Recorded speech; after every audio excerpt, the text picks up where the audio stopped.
guys, good morning and welcome back to my another mini vlog. আৰু আজি ভিডিঅ'টো start কৰিছোঁ মৰ্নিং টাইমৰ পৰা। মই যাব লৈছোঁ ডিউটি আৰু এইফালে মায়ে তুলসী তলৰ ভেটি তলৰ ঠাইখিনি মুচি আছে আৰু ভেটিটো অলপ চাফা কৰি আছিলে।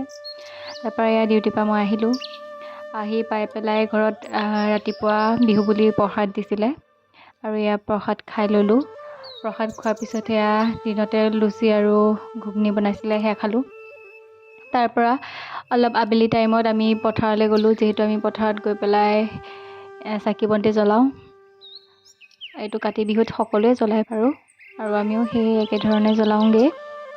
আৰু গৈ পেলাই সেয়া চাকি জ্বলাব গ'লোঁ। তাই ফটো উঠাইছিলে, ইয়াৰ পিছতে মই দুকপিমান ফটো উঠালোঁ, ৰিলচ দুটামানো বনালোঁ।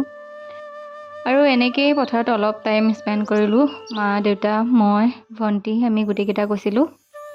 আৰু পথাৰখন এতিয়া সেউজীয়া হৈ আছে চাৰিওফালৰ পৰা। তাৰপৰা অকণমান ৰখি সন্ধিয়া অকণমান হৈছে সেয়া লাহে লাহে তেনেকুৱাতে চাকি জ্বলালে, মায়ে জ্বলালে আৰু ভণ্টিও জ্বলালে।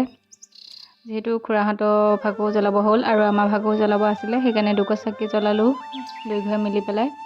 তাৰপিছত এনেকৈ ঘৰলৈ গুচি আহিলোঁ। ইয়াৰ পিছত আৰু নেক্সট ভিডিঅ' আহি আছে, তেন্তে আজিলৈ বাই।